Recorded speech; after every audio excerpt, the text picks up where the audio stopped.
Capítulo segundo. Dios opta por los pobres. La opción por los pobres. 16.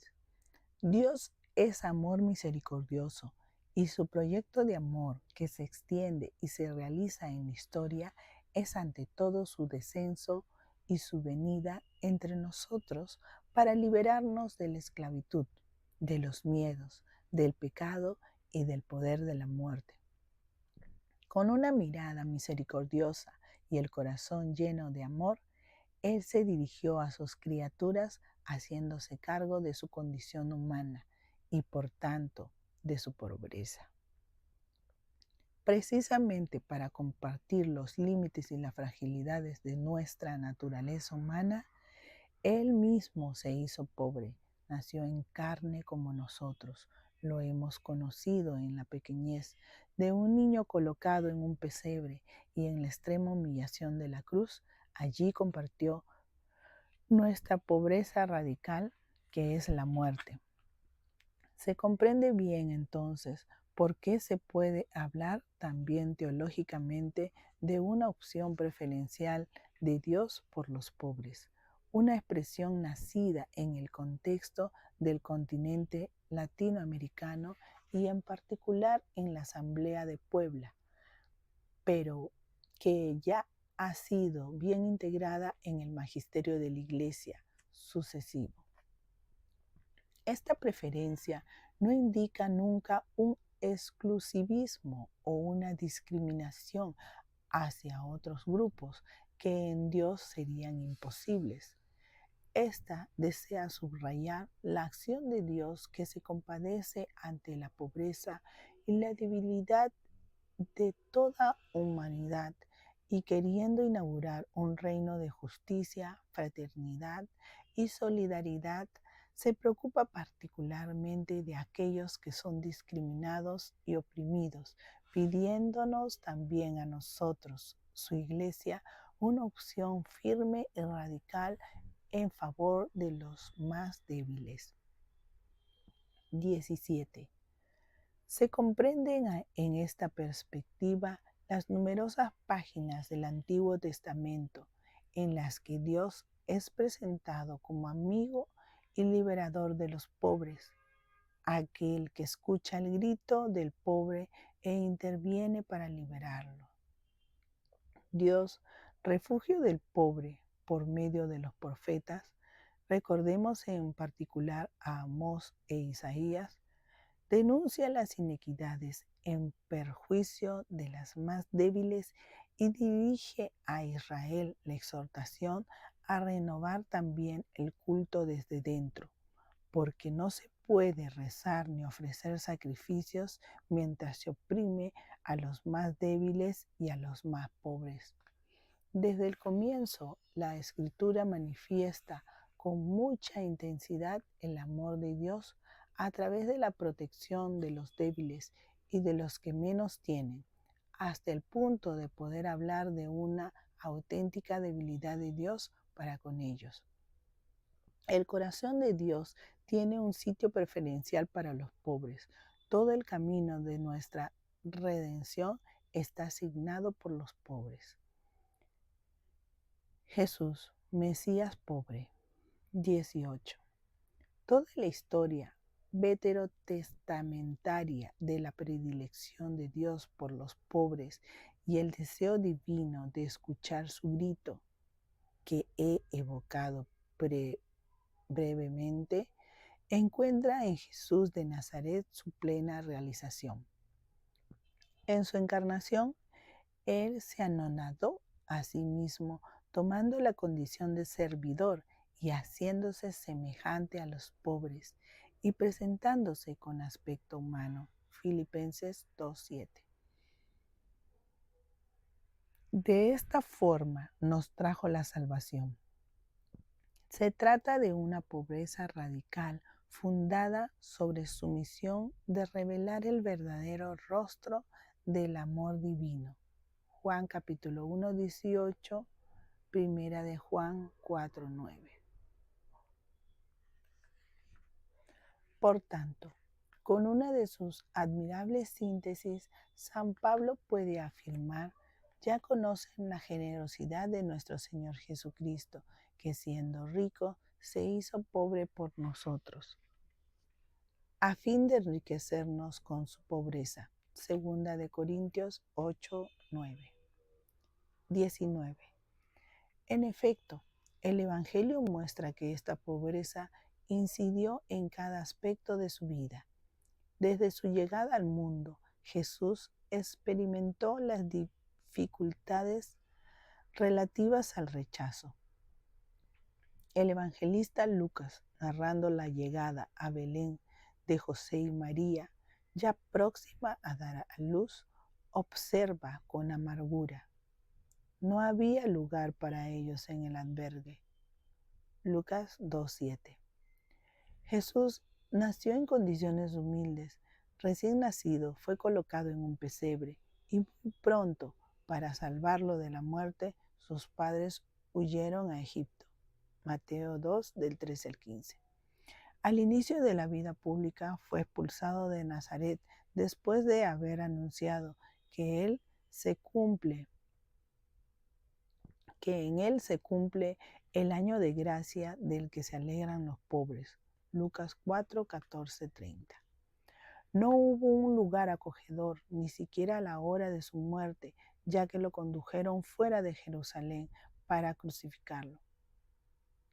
Marcos 15, 22. En esta condición se puede resumir claramente la pobreza de Jesús. Se trata de la misma exclusión que caracteriza la definición de los pobres. Ellos son los excluidos de la sociedad. Jesús es la revelación de este privilegium pauperum. Él se presenta al mundo no solo como Mesías pobre, sino como Mesías de los pobres y para los pobres. 20. Hay algunos indicios a propósito de la condición social de Jesús. En primer lugar, él realizaba el oficio de artesano o carpintero, tecton. Se trata de una categoría de personas que vivían de su trabajo manual. Además, al no poseer tierras, eran considerados inferiores respecto a los campesinos. Cuando el pequeño Jesús fue presentado en el templo por Jesús y María, sus progenitores ofrecieron una pareja de tórtolas o de pichones, Lucas 2 del 22 al 24, que según las prescripciones del libro del Levítico, era la ofrenda de los pobres. Un episodio evangélico significativo en el que relata cómo Jesús, junto con sus discípulos, arrancaban espigas para comer mientras atravesaban los campos. Y esto, espigar los sembrados, solo le era permitido a los pobres. Jesús mismo luego dice de sí: los zorros tienen sus cuevas y las aves del cielo sus nidos, pero el Hijo del Hombre no tiene dónde reclinar la cabeza. Mateo 8:20, Lucas 9:58.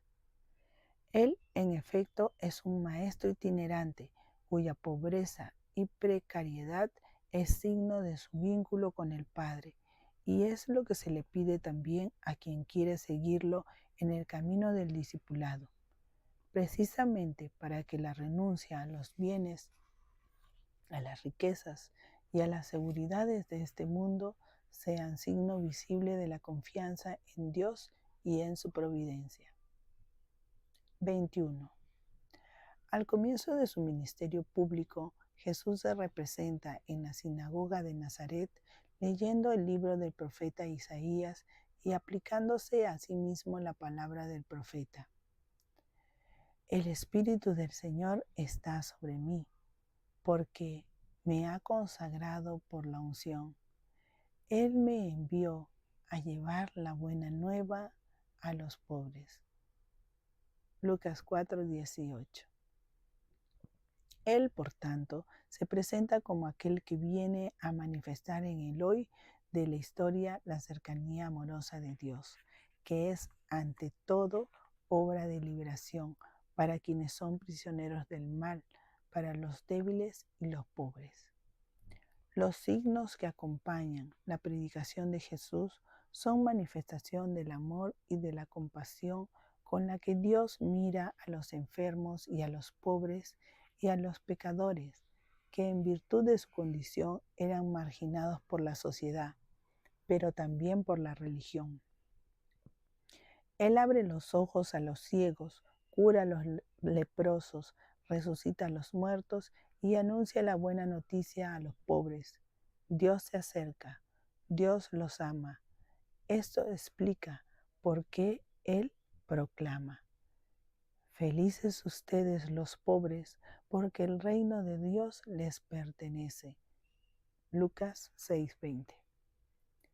En efecto, Dios muestra predilección hacia los pobres. A ellos se dirige la palabra de esperanza y de liberación del Señor, y por eso, aun en la condición de pobreza o debilidad, ya ninguno debe sentirse abandonado. Y la iglesia, si quiere ser de Cristo, debe ser la iglesia de las bienaventuranzas, una iglesia que hace espacio a los pequeños y camina pobre con los pobres, un lugar en el que los pobres tienen un sitio privilegiado. 22. Los indigentes y enfermos, incapaces de procurarse lo necesario para vivir, se encontraban muchas veces obligados a la mendicidad.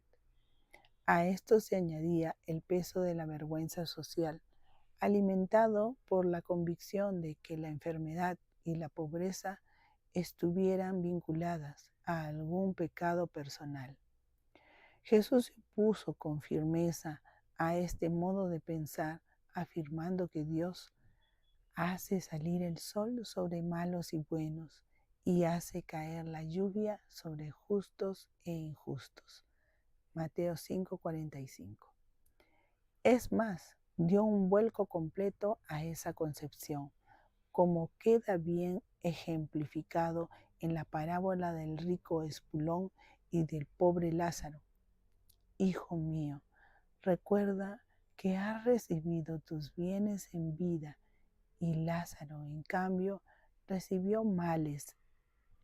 Ahora él encuentra aquí su consuelo y tú el tormento. Lucas 16:25. 23. Entonces es claro que de nuestra fe en Cristo, hecho pobre y siempre cercano a los pobres y excluidos, brota la preocupación por el desarrollo integral de los más abandonados de la sociedad. Muchas veces me pregunto por qué, aun cuando las escrituras son tan precisas a propósito de los pobres, muchos continúan pensando que pueden excluir a los pobres de sus atenciones. Por el momento, sigamos aún en el ámbito bíblico e intentando reflexionar sobre nuestra relación con los últimos de la sociedad y su lugar fundamental en el pueblo de Dios. La misericordia hacia los pobres en la Biblia. 24. El apóstol Juan escribe: ¿cómo puede amar a Dios a quien no ve el que no ama a su hermano a quien ve? Primera de Juan 4:20. Del mismo modo, en su réplica al doctor de la ley, Jesús retoma los dos antiguos mandamientos: amarás al Señor tu Dios con todo tu corazón y con toda tu alma y con todas tus fuerzas. Deuteronomio 6:5.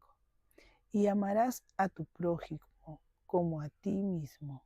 Levíticos 19:18. Fundiéndonos en un único mandamiento.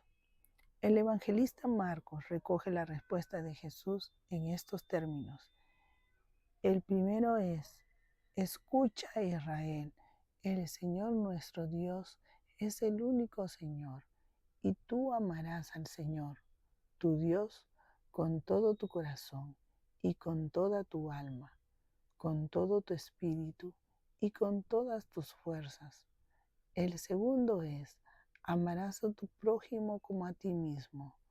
No hay otro mandamiento más grande que estos. Marcos capítulo 12 del 29 al 31. 25. El pasaje citado del Levítico exhorta a honrar al conciudadano, mientras en otros textos se encuentra una enseñanza que también inventa al respecto, por no decir incluso al amor del enemigo. Si encuentras perdido el buey o el asno de tu enemigo, se los llevarás inmediatamente. Si ves el asno del que te aborrece caído bajo el peso de su carga, no lo dejarás abandonado, más aún acudirás a auxiliarlo junto con su dueño. Éxodo 23, 4, 5. De todo esto se trasluce el valor intrínseco del respeto a la persona. Cualquiera, incluso el enemigo, si se encuentra en dificultad, merece siempre nuestra ayuda. 26. Es innegable que el primado de Dios en la enseñanza de Jesús va acompañado de otro punto fijo. No se puede amar a Dios sin extender el propio amor a los pobres. El amor al prójimo representa la prueba tangible de la autenticidad del amor a Dios, como asevera el apóstol Juan. Nadie ha visto nunca a Dios. Si nos amamos los unos a los otros, Dios permanece en nosotros y el amor de Dios ha llegado a su plenitud en nosotros. Dios es amor y el que permanece en el amor permanece en Dios y Dios permanece en él. Son dos amores distintos pero inseparables, incluso en los casos en los que la relación con Dios no es explícita.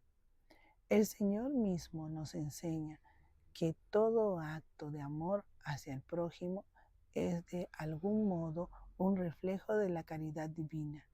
Les aseguro que cada vez que lo hicieron con el más pequeño de mis hermanos, lo hicieron conmigo. Mateo 25:40. 27.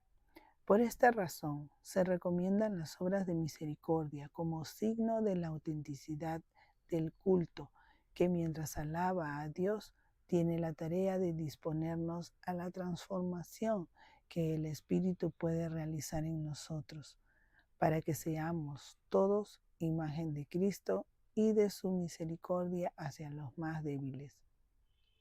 En este sentido, la relación con el Señor, que se expresa en el culto, pretende también liberarnos del riesgo de vivir nuevas relaciones en la lógica del cálculo y del interés, para abrirnos a la gratuidad que circula entre aquellos que se aman y que por eso ponen todo en común.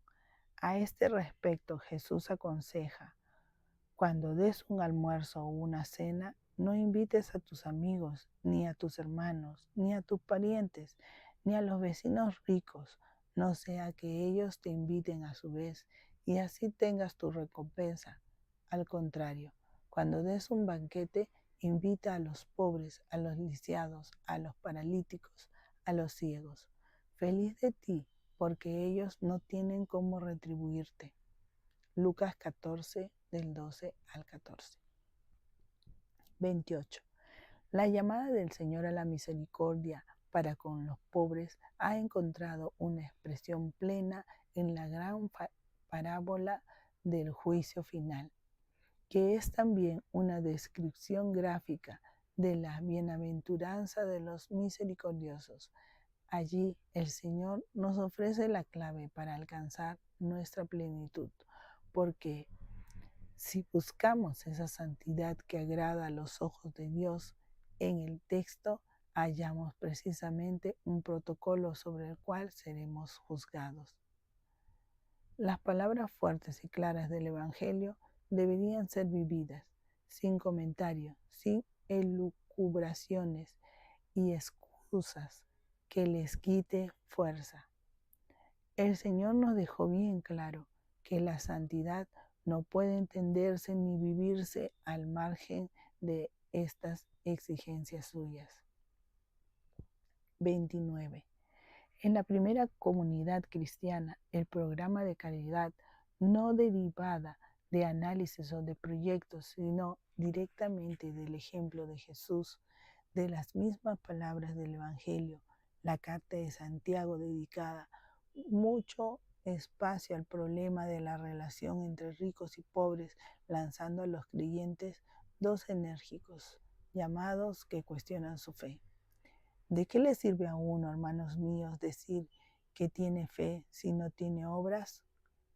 ¿Acaso esa fe puede salvarlo?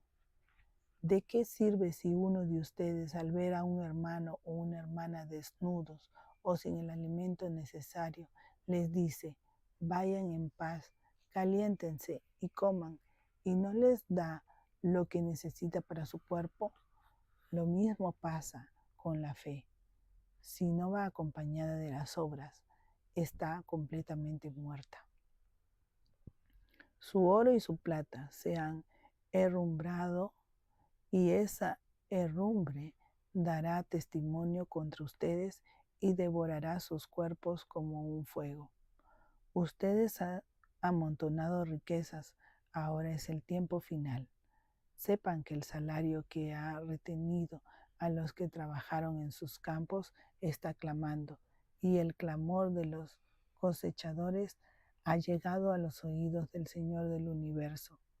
Ustedes llevaron a este mundo una vida de lujos y de placer, y se han cebado a sí mismos para el día de la matanza. ¿Qué fuerza tienen estas palabras, aunque prefiramos hacernos los sordos? En la primera carta de San Juan encontramos una exhortación parecida.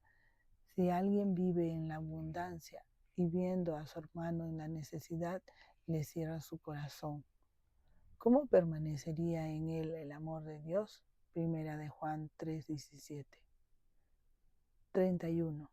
Lo que dice la palabra revelada es un mensaje tan claro, tan directo, tan simple y elocuente que ninguna hermenéutica eclesial tiene derecho a relativizarlo.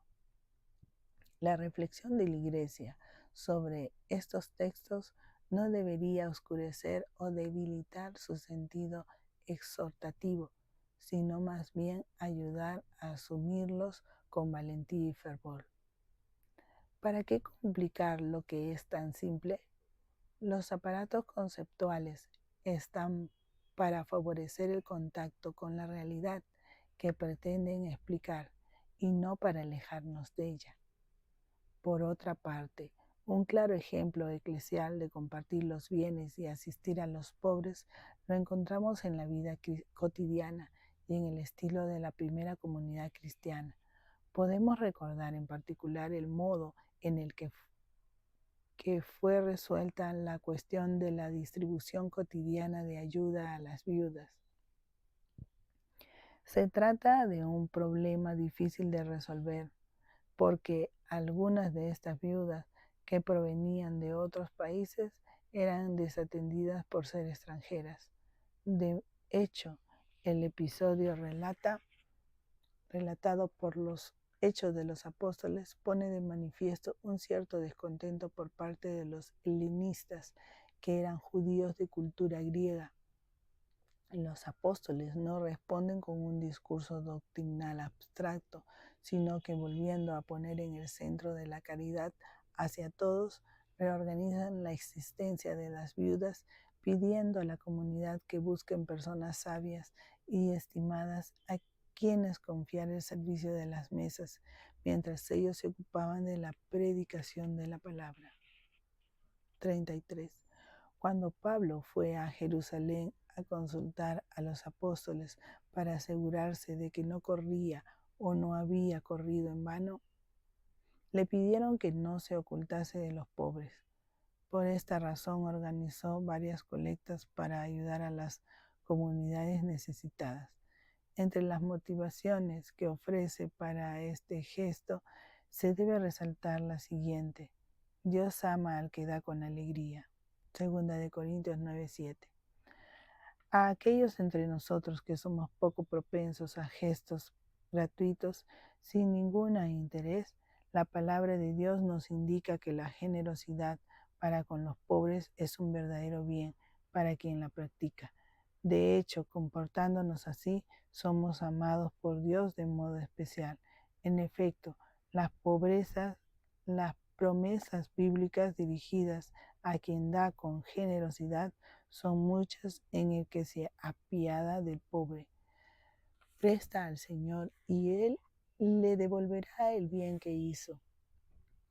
Den y se les dará, porque la medida con que ustedes midan también se usará para ustedes.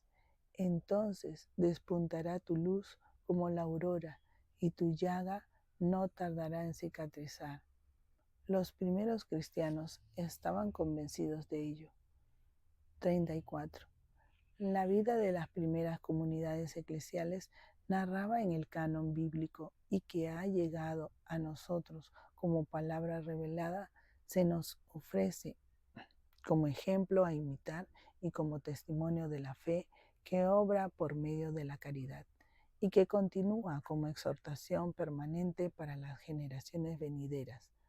A lo largo de los siglos, estas páginas han interpelado los corazones de los cristianos a amar y a realizar obras de caridad como semillas fecundas que no cesan de producir fruto.